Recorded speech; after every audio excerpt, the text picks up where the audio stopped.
Assalamu alaikum wa rahmatullahi ta'ala barkatu. Yan Nijar ina muku fata alheri. Abu guda zan kwatanta muku. Abin da shugaban kasa yayi gaskiya mun ji dadin shi. Wallahi an sako mutane da dama mun ji dadin su. Wani ya jima bai ga uwar shi ba, wani ya jima bai ga matar shi ba. Wani ya jima bai ga diyan shi da idanun shi ba.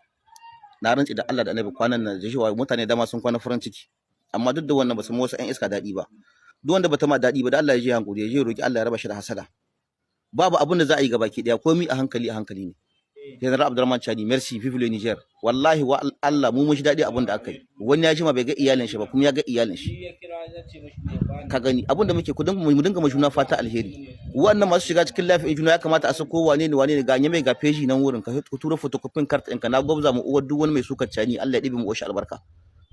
Da Allah ku bar mu na haici. Billahi allazi kasan nan ita ce muke so mu kama ta gaba. Abin da General Abdurrahman Chani yayi Allah saka mai da alheri, Allah ka bashi iko Niger. Duk wani mai nahikin Niger Allah tona asirin shi. Mai nahikan Niger wanda ba su Niger da alheri Allah ka tona asirin su. Allah ne ake, malamai suna nan suna addawa. Wallahi malami ko ba na kirki bane ba mu yarda da shi ba. Kuma gayu kuma ku dinga addawa. Allah na amsa addawan makaho balle wanda bai gani. Allah na kowa ne. Allah na kowa ne, ku dinga amsa addu'a. Wallahi Allah ne kawo Chani ba mu ba. In kaga baka so mutun cikin rayuwarka to kawai kawai ka san kai cinanne ne kai. Assalamu alaikum, ‘yan uwa masu albarka, ina muna fata alheri. Baya ga haka, a jiya shugaban jamhuriya, General Darme Abdurrahman Chani, a jiya ya yi afuwa ga ‘yan siyasar da ake rike da su a gidaddajin yari daban-daban da suke cikin ƙasanmu. Ya musu afuwa, an kuma sallame su, kowa ya zo cikin iyalinsa. To, amman ba a nan gizo ke saƙa ba. Abin da nake so a nan mu lura ‘yan ƙasa al'ummar Nijar mu kuma gane shi ne, wannan afuwar da shugaban ƙasa ga wannan ‘yan siyasar, afuwa ce da gare sa zuwa ga wannan ‘yan siyasar da ake rike da su, da ma waɗanda suka yi yunƙurin juyin mulkin. Mu tsaya a kan ‘yan siyasar da aka riƙe a lokacin da aka yi juyin mulki 26 ga watan 7. Wannan afuwa ce ta shugaban ƙasa wadda ta shafi dukkan 'yan ƙasa.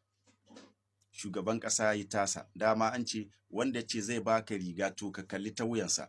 Shugaban ƙasa ya nemi da 'yan ƙasa mu yafe ma junanmu. To inda ya ce hakan, shi ya aikata a gani, to wannan aikin nasa ne ya yi.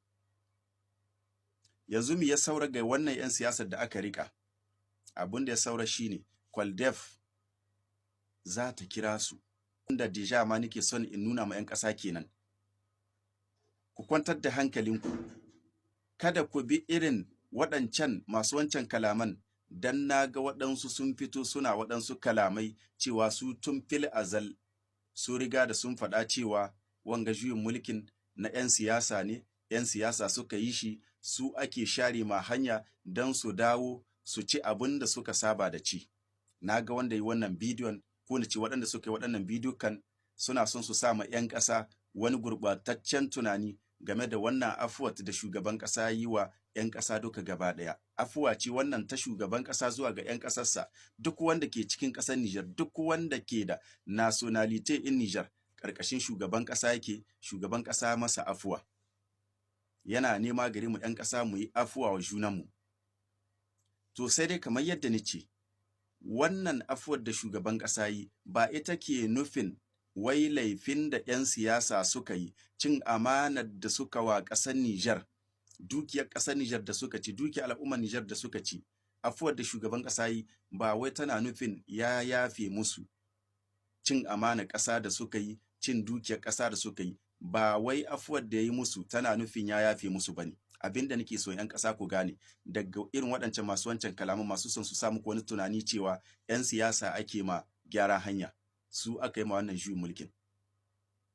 Ba shugaban ƙasa ya yafe musu cin amanar dukiyar ƙasa da suka yi ba ne. Afuwa ce daga gare sa kamar yadda nace zuwa gare su. Kwaldef da shari'a yanzu su ne za su yi aiki akan waɗannan mutanen. Dama shugaban ƙasa ya ce shari'a yanzu ba hannunsa a ciki. Ba hannunsa a ciki. Yanzu shugabannin shari'a su za su kira waɗannan mutanen bisa ga zargin da ake tuhumar su da su. Yanzu shari'a za mu zura ma ido, inda shugaban ƙasa ce ba hannunsa a ciki. Shari'a, mashari'anta, alƙalai su da Kwaldef yanzu su za mu maida ma kunnuwanmu da idanuwanmu a kai, mu ga me za su yi akan waɗannan wanda ko ni da ke wannan magana ta ina zargin wannan mutanen sun ci amanar ƙasa, sun ci dukiyar ƙasa, sun ci dukiyar al'ummar ƙasa.